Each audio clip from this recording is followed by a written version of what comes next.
Hello bachcho, let's read this question. The question says in figure 3058 R is equals to 15 ohm, L is equals to 15 Henry. The ideal battery has EMF E is equals to 10 volt. The fuse in the upper branch is ideal 3 ampere fuse. It has zero resistance as long as the current through it remains less than 3 ampere. If the current reaches 3 ampere, the fuse blows. Thereafter has infinite resistance. Switch S is closed at time t is equals to 0. Part A, when does the fuse blow? Part B, sketch a graph of the current I through the inductor as a function of time. अब हमें इस question में बोला गया है कि हमारे पास एक सर्किट दिया है जिसमें ये फ्यूज वायर है। फ्यूज वायर की कैपेसिटी क्या है? 3 एम्पियर करंट, मतलब जब तक इसमें less than 3 ampere current flow करेगा हमारा फ्यूज नहीं उड़ेगा। और जैसे ही इसमें 3 एम्पियर करंट से ऊपर जाती है बात, तब ये क्या करेगा? ये ब्लो कर देगा। अब जब तक हमारा फ्यूज से करंट थ्रू कर रहा है, हमारा करंट थ्रू आर क्या हो जाएगा?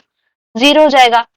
क्यों? क्योंकि फ्यूज का रेजिस्टेंस क्या होता है? 0 होता है। तो नेग्लिजिबल रेजिस्टेंस यहां से मिल रहा है, तो हमारा करंट कहाँ फ्लो करेगा? फ्यूज वायर से फ्लो करेगा। लेकिन जैसे ही हमारा फ्यूज ब्रेक होता है, यहाँ तो इनफाइनाइट रेजिस्टेंस में आ जाएगा, तो हमारा करंट फिर कहाँ से फ्लो करना स्टार्ट कर देगा? फिर वो एल और आर के थ्रू फ्लो करना पड़ेगा। तो इस क्वेश्चन में जो की कॉन्सेप्ट यूज हुआ है वो है the current through inductor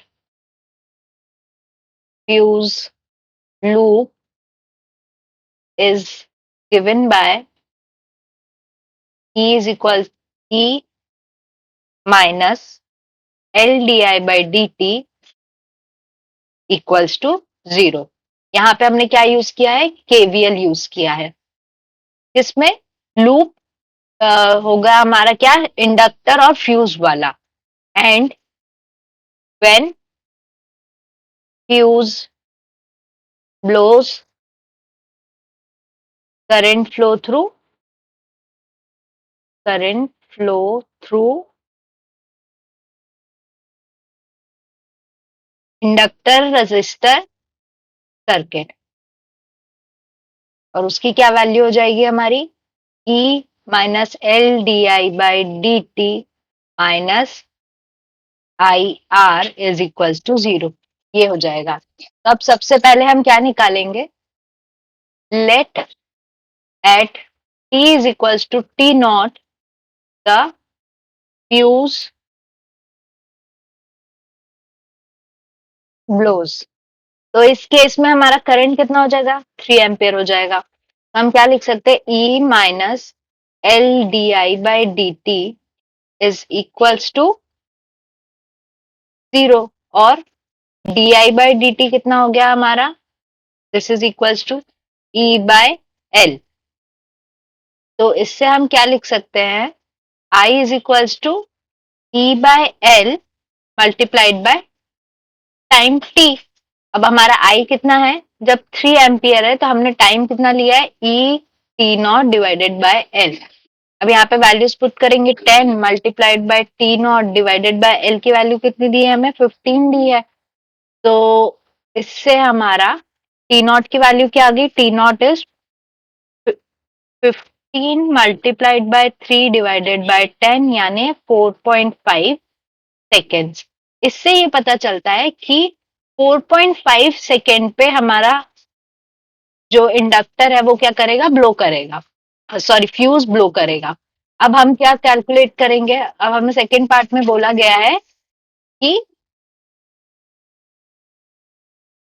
sketch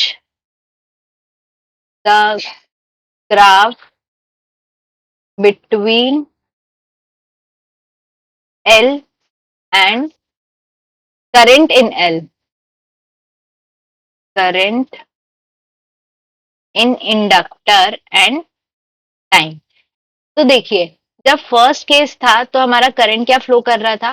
current हमारा धीरे धीरे फ्यूज वायर के थ्रू, और ये बैटरी हो गई और ये हो गया हमारा इंडक्टर, इसके थ्रू हमारा करंट फ्लो कर रहा था।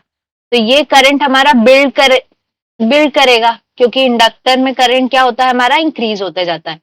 तो ये करंट कब तक इंक्रीज करेगा, 3 एम्पियर तक। तो अगर हम ग्राफ ड्रॉ करते हैं, दिस इज, सपोज ये हमारा मार्क है 3 एम्पियर का, ठीक है। तो ये हमारा करंट 0 से स्टार्ट हो गए, 3 एम्पियर तक गया।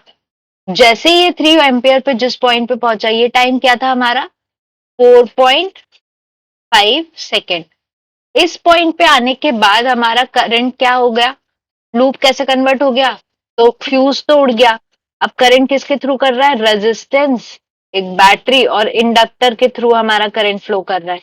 यहाँ पे कौन सा सर्किट बन गया, एलआर सर्किट। तो एलआर सर्किट में क्या होगा, करंट हमारा एक्सपोनेंशियली डिक्रीज होगा। कहाँ तक डिक्रीज होगा, एक पॉइंट आएगा जहां पे हमारा जो एल सर्किट है वो क्या हो जाएगा, क्लोज हो जाएगा, और स्टेडी स्टेट क्या आ जाएगी, ई बाय आर। तो अब ई की वैल्यू कितनी है, 10, और आर कितना दिया हुआ है हमें, 15। तो कितना करंट हो गया ये, 0.6। तो यानी कि ये करंट धीरे धीरे ऐसे इंक्रीज होगा और एक पॉइंट पे आके इस कितना हो जाएगा, 0.6, और फिर ये ऐसे कंटिन्यू हो जाएगा। तो ये हमारा ग्राफ बन गया current in inductor versus time का। So I hope you understood the question well. Best of luck.